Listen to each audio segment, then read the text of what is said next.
पिछले लेक्चर में हमने पढ़ा था पारिस्थितिक तंत्र एवं उसके संगठक।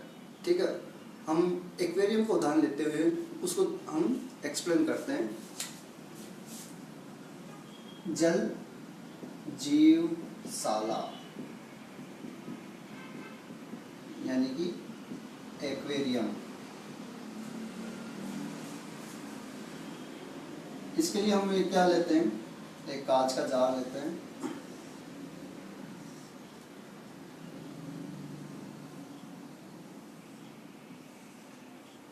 ठीक है, इस प्रकार का एक कांच का जार लेते हैं। उसमें हम क्या करते हैं, मिट्टी बिछा देते हैं, मिट्टी रेत बालू बिछा देते हैं। ठीक है, बिल्कुल साफ होनी चाहिए। फिर इसमें हम कंकड़ डाल देते हैं। तो ये तो थी रेत, ये हो गए कंकड़ या पत्थर। ठीक है, अब हम इसमें लगाते हैं कुछ जलीय पौधे। जैसे हम बात करें वेलिस्नेरिया, ये हमने जलीय पौधा लगा दिया वेलिस्नेरिया, जलीय पौधा वेलिस्नेरिया। इसी प्रकार दूसरे टाइप्स का भी पौधा हम लगा सकते हैं। जैसे हाइड्रिला की बात करें, यह हाइड्रिला हो गया।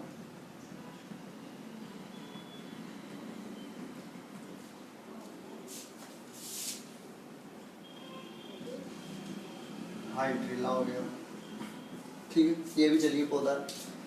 ऐसे बहुत सारे हम जलीय पौधे यूज कर सकते हैं इसके अंदर, एक्वेरियम के अंदर। ठीक है, इसके बाद हम बात करें, इसमें हम पानी भर देते हैं।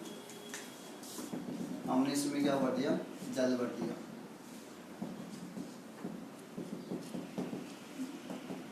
ठीक है, ये जल भर दिया हमने। फिर हम इसमें कुछ जीव डालते हैं, जैसे मछली डाल देते हैं, घोंगा डाल देते हैं। तो इसमें हम कुछ क्या डालते हैं, मछली या जीव डाल देते हैं।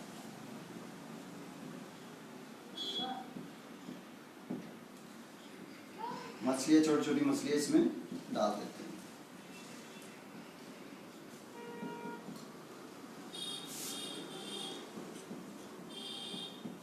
कुछ घोंगे भी डाल सकते हैं, जैसे हमने इधर घोंगे डाल दिए, जलीय घोंगे। ठीक है, ये तो हमारे पास है घोंगा, जलीय घोंगा। ये हमारे पास है छोटी मछलियाँ।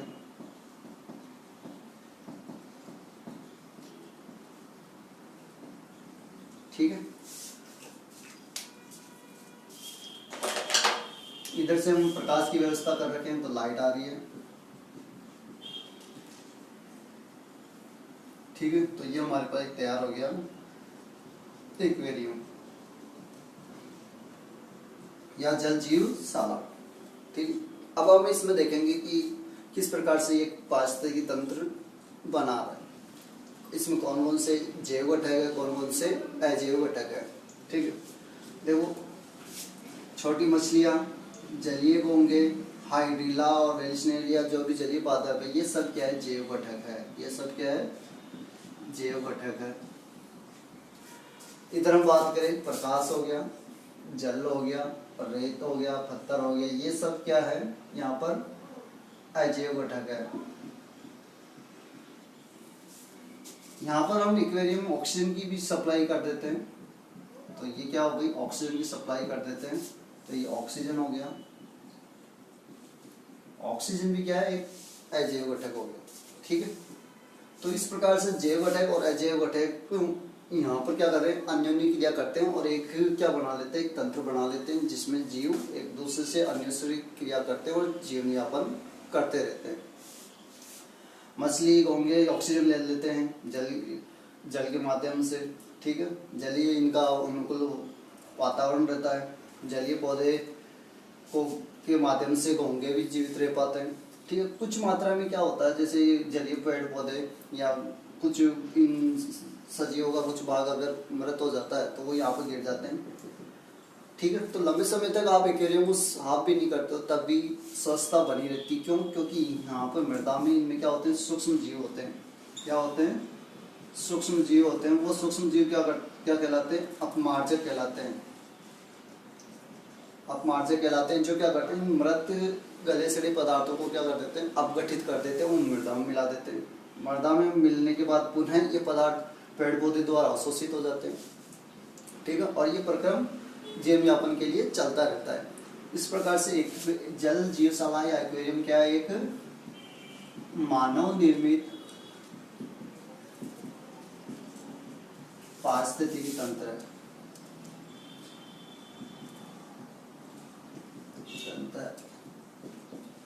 या पारितंत्र है।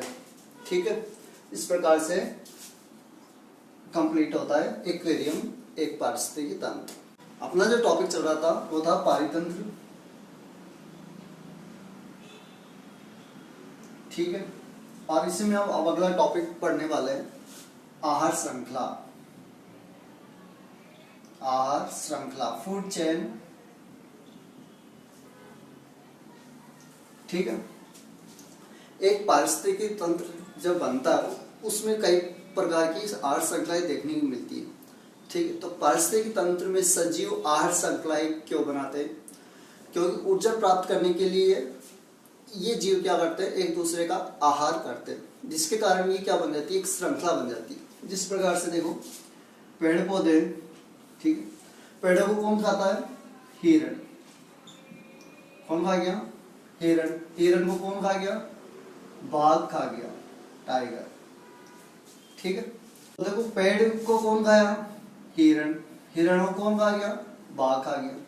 तो ये क्या बन गई? एक आहार श्रृंखला बन गई। क्या बन गई? ये आहार श्रृंखला।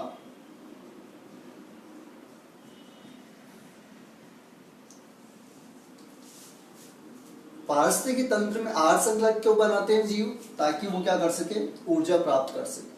ठीक है। पेड़ों के पास सूरज से प्राप्त ऊर्जा आ जाती है। ठीक। उस ऊर्जा, संचित ऊर्जा को हिरण खाकर ग्रहण कर लेते हैं। हिरणों में संचित ऊर्जा को बाघ खाकर ग्रहण कर लेते हैं। तो इस प्रकार से ऊर्जा एक घटक से या एक घटक से दूसरे घटक के पास जा रही है, या एक स्तर से दूसरे स्तर पे जा रही है। ठीक है। तो ये क्या बन गई? एक आहार श्रृंखला बन गई। तो हम आहार श्रृंखला को किस प्रकार से परिभाषित कर सकते हैं? 3 या 4 जैव घटकों की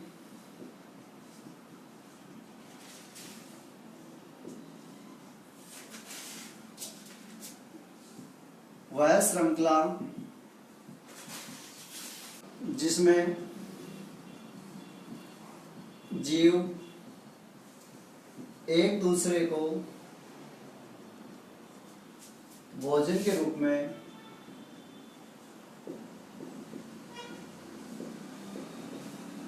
खाते हैं, आहार श्रृंखला कहलाती है।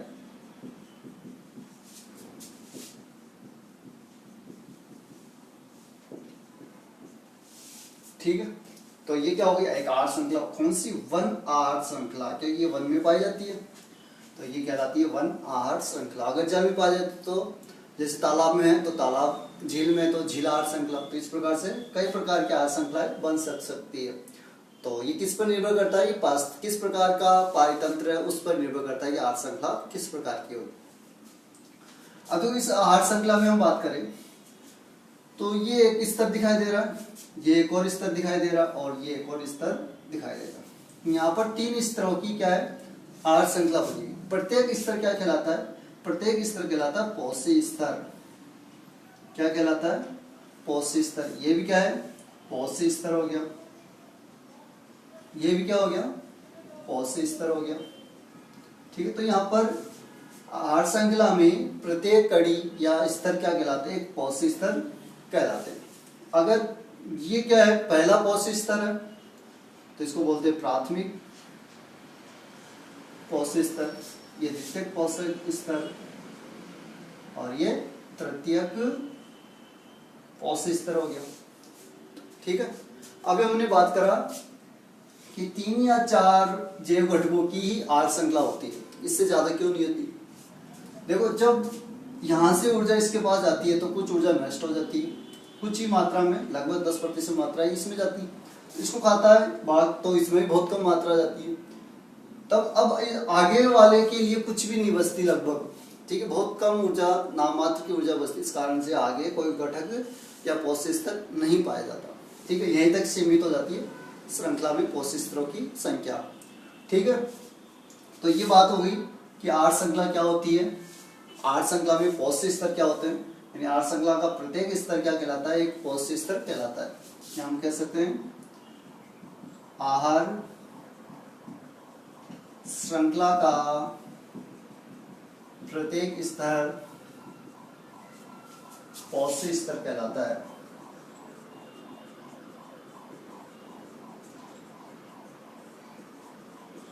ठीक है,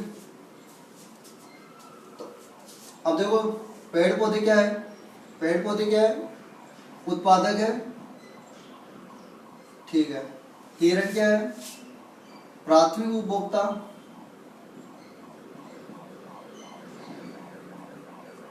भाग क्या है, द्वितीयक उपभोक्ता,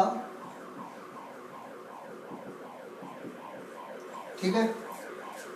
तो उत्पादक कौन, पेड़ पौधे यानी स्वयंपोषी हो गए, प्राथमिक उपभोक्ता कौन हो गए, हिरण क्या है, शाकाहारी, बाघ क्या है, मांसाहारी,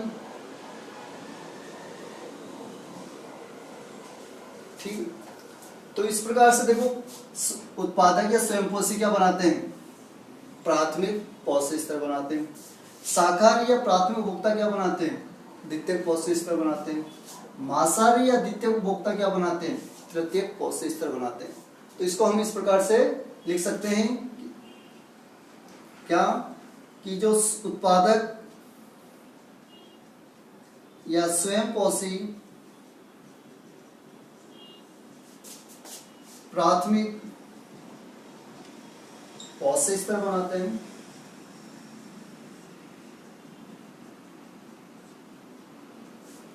ठीक है। उत्पादक स्वयंपोषी प्राथमिक पोषक स्तर बनाते हैं, इसी प्रकार शाकाहारी या प्राथमिक उपभोक्ता क्या बनाते हैं, द्वितीयक पोषक स्तर बनाते हैं। तो प्राथमिक उपभोक्ता यानी कि शाकाहारी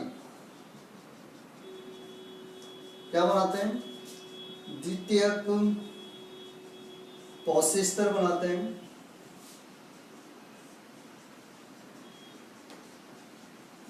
ठीक है। इसी प्रकार मांसाहारी या द्वितीयक उपभोक्ता क्या बनाते हैं, तृतीयक पोषक स्तर बनाते हैं। तो हम कह सकते हैं द्वितीयक उपभोक्ता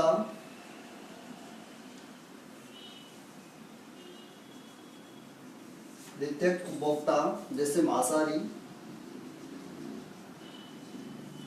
क्या बनाते हैं, तृतीयक पोषक स्तर बनाते हैं, ठीक। अगर हम इस पोषक स्तरों को एक पिरामिड के रूप में दर्शाए तो कैसे दर्शा सकते हैं, देखो एक पिरामिड बनाते हैं, इस प्रकार से एक पिरामिड है,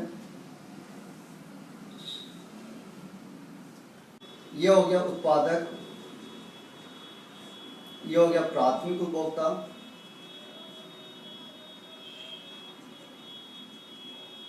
ये हो गया द्वितीयक उपभोक्ता, ठीक है। तो इसको इन तीनों को हमने क्या कर दिया, एक पिरामिड के रूप में दर्शा दिया। तो ये क्या कहलाता है, पोषक स्तर वो दर्शाता पिरामिड,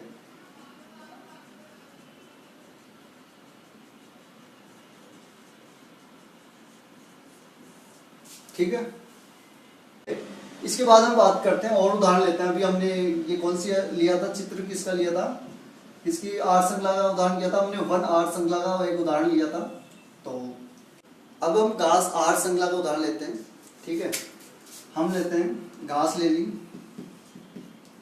घास को कौन खाता है, टिड्डे खाते हैं, घास को कौन खाया, टिड्डा खा गया, ठीक है। टीटा को कौन खाया? मेंढक खा गया। टीटा को कौन खा गया? मेंढक खा गया। ठीक है। मेंढक को कौन खा गया? सर्प खा गया। ठीक है। सर्प को कौन खा गया? सर्प को खा गया बाज। तो ये क्या, किस प्रकार की श्रृंखला बन गई? एक घास आहार श्रृंखला बन गई। ठीक है। अब हम इसमें क्या करते हैं, पौष्टिक स्तर और उपभोक्ता उत्पादक का दर्शाते हैं। देखो घास क्या है? उत्पादक। क्या है घास? उत्पादक। टीटा की यहां पर क्या हो गया?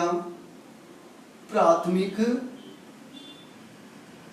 उपभोक्ता। मेंढक क्या हो गया यहां पर? द्वितीयक उपभोक्ता। ठीक है। सर्प क्या हो गया यहां पर? तृतीयक उपभोक्ता। बाज क्या हो गया? चतुर्थ उपभोक्ता। ठीक है। एक आहार श्रृंखला बन गई। तो इसको हम पौष्टिक स्तर से भी दर्शाते हैं। कैसे? देखो, ये हो गया प्रथम पौष्टिक स्तर, ये हो गया द्वितीय पौष्टिक स्तर, ये हो गया तृतीयक पौष्टिक स्तर, ये हो गया चतुर्थ पौष्टिक स्तर, ये हो गया पंचम पौष्टिक स्तर। ठीक है। तो इस प्रकार से जो हमारे पास आहार श्रृंखला हुई है किसकी? ये है हमारे पास घास आहार श्रृंखला। और घास आहार श्रृंखला में कितने स्तर पौष्टिक स्तर है? 5 पौष्टिक स्तर है। ठीक है। ये घास से प्रारंभ होती है और बाज पे जाके समाप्त हो जाती है। ठीक है। इसी प्रकार हम एक और पौष्टिक स्तर की बात करते हैं, जैसे तालाब पौष्टिक स्तर की। तो इसमें हम क्या करते हैं, जलीय पौधे लेते हैं। तो हम जलीय पौधे ले लिए, जलीय पौधे। ठीक है। अब जलीय पौधों को कौन खाता है? सूक्ष्म जीव खाएंगे, जलीय सूक्ष्म जीव। तो हम लिख सकते हैं कि जलीय पौधों को कौन खा गया? जलीय सूक्ष्म जीव खा गए। ठीक है। अब जलीय सूक्ष्म जीवों को कौन खा गया? मछली खा जाती है। तो हम लिख देते हैं जलीय सूक्ष्म जीवों को कौन खा गई? मछली खा गई। मछली को कौन खा जाता है? उसमें सारस है, तो सारस खा जाता है। तो हमने क्या लिख दिया? वो कौन लिया? सारस। ठीक है। इस प्रकार से एक तालाब आहार श्रृंखला बन जाती है। अब देखो यहाँ पे ये उत्पादक और उपभोक्ताओं को दर्शाते हैं। ये क्या है? उत्पादक है। ये क्या हो गया? प्राथमिक उपभोक्ता हो गए। ये क्या हो गया हमारे पास? द्वितीयक उपभोक्ता हो गया। ये हमारे पास क्या हो गया? तृतीयक उपभोक्ता हो गया। अगर हम पौष्टिक स्तरों की बात करते हैं, ये हो गया प्रथम पौष्टिक स्तर, ये हो गया द्वितीयक पौष्टिक स्तर,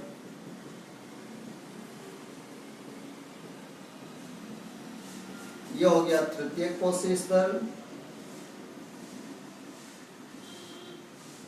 और यह हो गया चतुर्थ पौष्टिक स्तर। तो यहाँ पर हमारे पास 4 पौष्टिक स्तरों वाली आहार श्रृंखला प्राप्त हो गई, तालाब आहार श्रृंखला। तो ये चित्र किसका हो गया?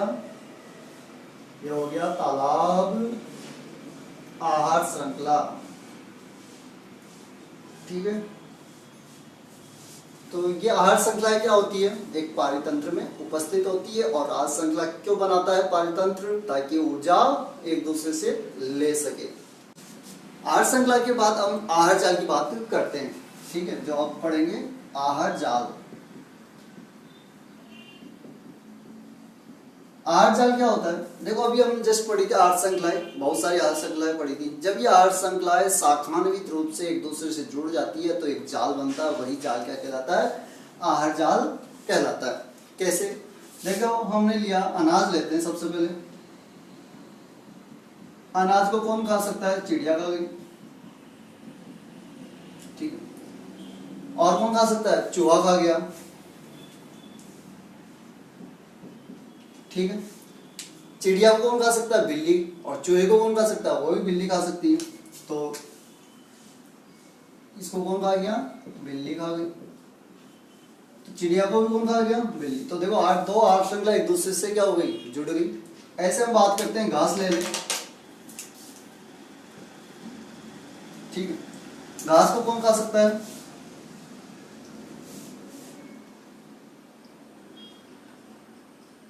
टिड्डा, ठीक है। घास को कौन खा गया? टिड्डा। टिड्डा को कौन खा गया? मेंढक खा गया, ठीक है। मेंढक को कौन खा गया? सर्प खा गया, ठीक है। सर्प को कौन खा गया? बाज खा गया, ठीक है। अब देखो इसी प्रकार हम बात करें, घास को कौन खा गया? खरगोश खा गया। घास को कौन खाता है? खरगोश खा गया। खरगोश को कौन खा गया? लोमड़ी खा गई, ठीक है। खरगोश को कौन खा गया? लोमड़ी। इसी प्रकार हम बात करें, घास को कौन खा गया? हिरण खा गया। और हिरण को कौन खा गया? बाघ खा गया, ठीक है। अब देखो यहाँ पर एक श्रृंखला एक दूसरे से जुड़ी हुई है। ये देखो ये दो श्रृंखला आपस में जुड़ गई, इसमें बिल्ली। ऐसे चूहे को कौन खा सकता है? सर्प भी खा सकता है, तो ये दो श्रृंखला आपस में जुड़ गई, ठीक है। ऐसे ही बिल्ली को कौन खा सकता है? लोमड़ी खा गई। तो ये देखो आहार श्रृंखला क्या हो गई? आपस में जुड़ी हुई रहती है, जिसके कारण ये क्या बन गया? एक आहार जाल बन गया, ठीक है। तो हम क्या कह सकते हैं? जब कई शाखान्वित आहार श्रृंखलाएं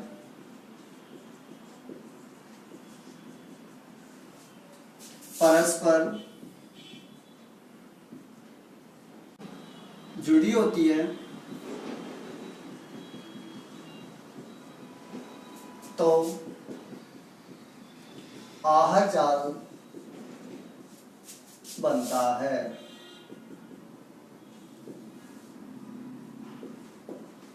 ठीक है। तो इस प्रकार से एक आहार जाल तैयार हो गया, यानी एक पारिस्थितिकी तंत्र में विभिन्न प्रकार की आहार श्रृंखलाएं जुड़ी हुई रह सकती है, ठीक है।